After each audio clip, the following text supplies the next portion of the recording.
All right, let's talk about something we've all dealt with. That moment someone says something designed to get under your skin, to throw you off. But what if you could become bulletproof to insults? What if you could handle them not with emotion, but with pure, cold logic? Well, today, we're breaking down exactly how to do that. You know the feeling, right? Someone's words hit you, and there's that split second, that hot flash of anger or embarrassment. Your gut screams, fight back. But what if the smartest move is no move at all?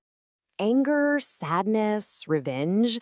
Yeah, these are our brain's default settings. It's totally normal. Our ego gets bruised, and our first instinct is to lash out.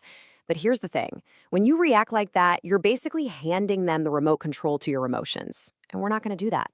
There's a much, much smarter way to play this game. So, to really master this, we first have to change how we think about insults. We need to understand what an insult really is. And here's the secret. It's not actually about you. Okay, this is the most important part, so listen close. An insult isn't a spotlight on your flaws. Nope.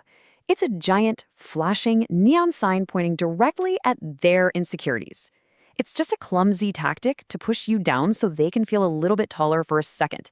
It is 100% their problem, not yours.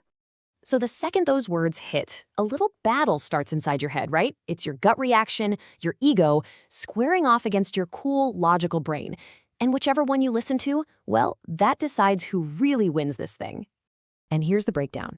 Path 1, the ego. You take it personally, you get angry, you lose your cool, and boom, your energy for the day is just gone. Poof. Path 2, logic. You see it for what it is, just noise. It's their baggage. And suddenly, you're the one in control. You save all that precious energy for what actually matters in your life. All right, so the mindset is key. But talk is cheap, right? How do you actually do this when someone's right in your face? Well, it's actually way easier than you think. It's just a simple 3-step playbook. Yup, just 3. That's it. Once you get these down, anyone trying to get a rise out of you is just going to be left confused. They'll have no idea why their little jab had 0 effect on you. So what are they? First, we have the void reaction. Second is analytical questioning. And third, something really cool called the fogging technique. Let's dig into each one.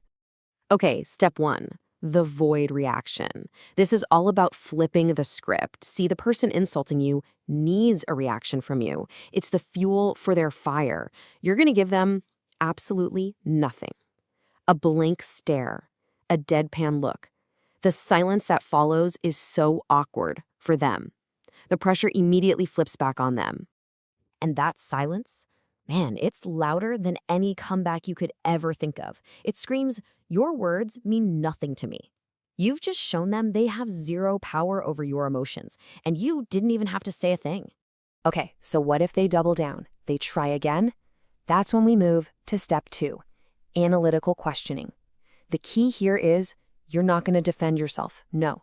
Instead, you're going to make them do all the work. You're just going to get curious. So let's say someone hits you with, you're so boring.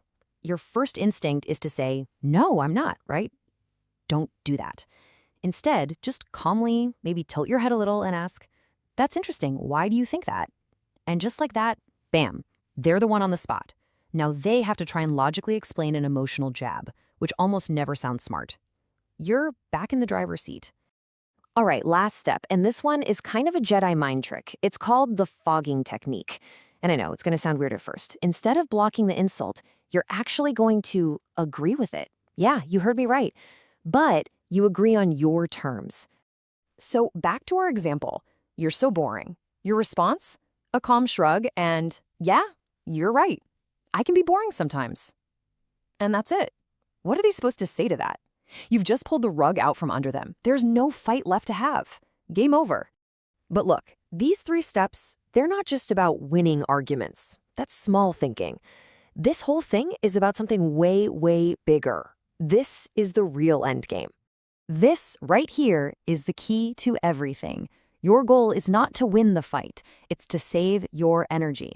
The real victory isn't some witty one-liner. The real victory is walking away from that stupid conversation with all of your mental energy still in the bank. Think about it. Wasting your time and focus on some pointless argument, it's just illogical.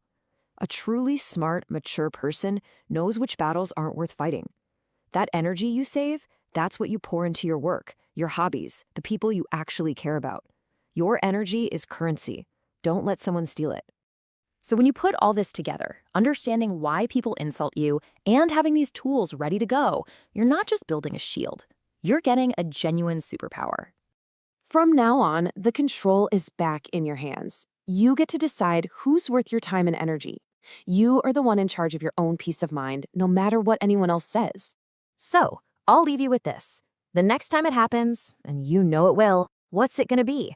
Are you going to let them pull you into their drama? Or are you going to use these tools, stay calm, and just walk away with a smile? The choice is all yours.